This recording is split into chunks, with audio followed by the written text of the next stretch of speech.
Winter sowing is a simple and practical method for starting seeds outdoors. Seeds germinate when conditions are favorable, mimicking nature. From my own experience, I've noticed that winter-sown plants are hardier and some are even more vigorous than plants started indoors. There is no acclimation or hardening off period as they are exposed to adverse climatic conditions outside. You can start with cold-hardy, native, and perennial plants, and varieties that need a chilling period, as well as crops that self-sow, such as kale, cilantro, lettuce, carrots, and many more. Here is a great example of a self-sowing crop. This is Russian kale. We've been growing this for the past 8 years. And I didn't get to harvest these seeds just because we have other plants to harvest from. So I left this plant laying on the ground and just noticed that the seeds are germinating from the pods right in the middle of winter. Hi everyone, Misilla here, Learn to Grow. I hope that you guys are having a great day. So today I'm going to show you how to winter sow seeds outdoors. In containers like these, you can reuse water bottles, milk jugs, juice bottles. Just make sure that they are transparent or somewhat transparent, that the light can penetrate through. And these are going to act like miniature greenhouses. What I love about winter sowing is that it saves time. You don't necessarily have to start seeds indoors. You can actually just grow them directly outdoors in these containers, again, like miniature greenhouses. And there's no need to harden them off or acclimate them since they are going to naturally sprout in the outdoor conditions, so they'll be adapted to the outdoor elements, and they'll start to sprout or germinate as soon as the weather is favorable or is warm enough for them. This will be my 5th year winter sowing, and I was inspired by Cheryl from the Juicing Gardener, so make sure to check out her channel. I'll leave the link below. She's been winter sowing for years, so she's very experienced at this, and I've learned a lot from her. So this method works for many varieties of plants, annuals, perennials, even tomatoes, and sometimes they even self-sow in the garden from your old tomato plants from the season before. Now the only crops I haven't tried this method with are peppers and eggplants, just because they need more heat to germinate, and I think peppers require at least 75 to 80, over 80 degrees Fahrenheit in order for the seeds to sprout. Now to get started, you will need containers. So make sure to start saving your milk jugs, juice containers, or water containers.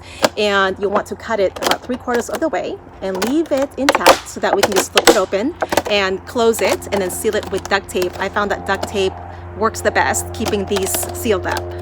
And also make sure to cut some drainage holes in the bottom. So I've got 4, 1 in each corner. This is the knife that I used, but you can use a box cutter knife. Just be careful when you're cutting. Just want to give you a closer look of the holes in the bottom. So I've been using potting mix just because it does a better job retaining moisture, and there's already nutrients in this. This is a store-bought potting mix, which contains compost as well as worm castings. And you want to make sure to pre-moisten it. You don't want it to be soggy. This one actually feels moist already. So your potting soil should hold together when you squeeze it, but there shouldn't be any water dripping from it when you squeeze. So this is perfect. Also, you will not need the lid for your containers because that hole is going to let moisture in from rain or snow. So you want to leave this open, and it's also good for venting. Okay. Now we're going to fill up the containers about halfway. And just tamp it down so the soil can settle. That's about. That looks good. Now it's time to sow the seeds. So I'll be sowing merit tree collards and sea kale. These are both part of the brassica family, and they are both perennials. I believe the merit tree collard is hardy down to about 25 degrees Fahrenheit. The sea kale, I believe, is more hardy. I'll also be sowing some red beard Japanese punching onions. These are scallions, part of the allium or onion family. So we harvest these for the leafy greens. And these are also a perennial, which means that perennial plants come back year after year as long as they are hardy to your zone or climate. I believe these are hardy to about all the way to zone 5. Some varieties are even hardier than that. So when you're sowing, try to spread them out. That way they don't get overcrowded and it's easier to separate them later on. So I've got 10 seeds in this one here. This is the merit tree collard. Oh no, I spilled one. Darn. Okay.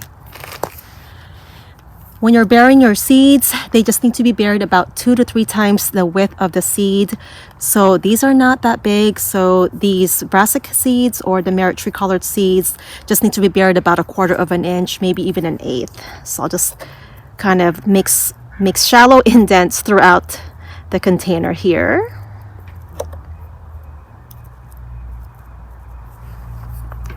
I'll just pop them in there.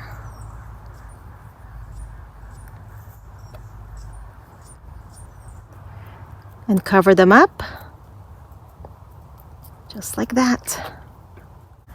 And I already made labels. I'm just using these popsicle sticks. If you like, you can write the name outside on the duct tape, but this has worked really well for me, just keeping the plant tag inside. Especially with the elements outside, it could wash away or remove the label or the marker even. So when you're done, this is how it's going to look like. So next one is sea kale, and also you can even put the date of the day that you sowed the seeds. I only have a few of these. There's only about 5 seeds. I planted some last fall, but the squirrels dug them all up, unfortunately.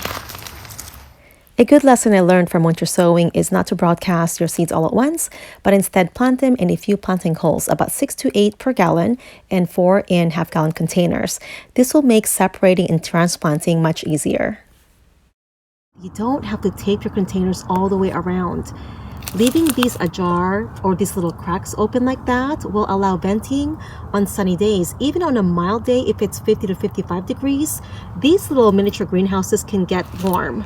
So these are okay left open like this.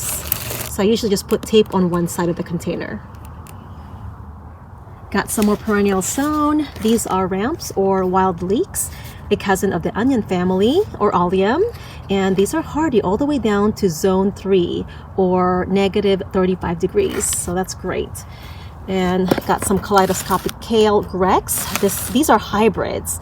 And got the seeds from One Green World. So if you're interested in a perennial kale plant, that's where I got this from. I will list the links below. This one is Radicchio, which is a chicory plant. Now, even though they are commonly grown as an annual crop, these are actually perennials and are very hardy all the way down to zone 3 or negative 35 degrees. This one, I believe, is Rosa di Verona. The name got cut off. It's buried in the soil. And I got these seeds from Baker Creek. Couple more things I'd like to mention is when you're selecting perennial crops, make sure that they are hardy to your climate or zone. And also it's a good idea to plant native crops because they are already adapted to your climate. The next round of crops to sow will be the warmer ones such as tomatoes. So that will be around March or even in the beginning of April. So we are all set. So I'm going to be placing them right behind me where they will get a good exposure to sunlight. I hope that you guys found this video helpful, and let me know if you're already winter sowing. Would love to hear from you guys, and stay tuned for updates. If you guys enjoyed this video and found it helpful, please give it a thumbs up and share it with your family and friends. And I will see you on the next video. Have a great day and happy gardening.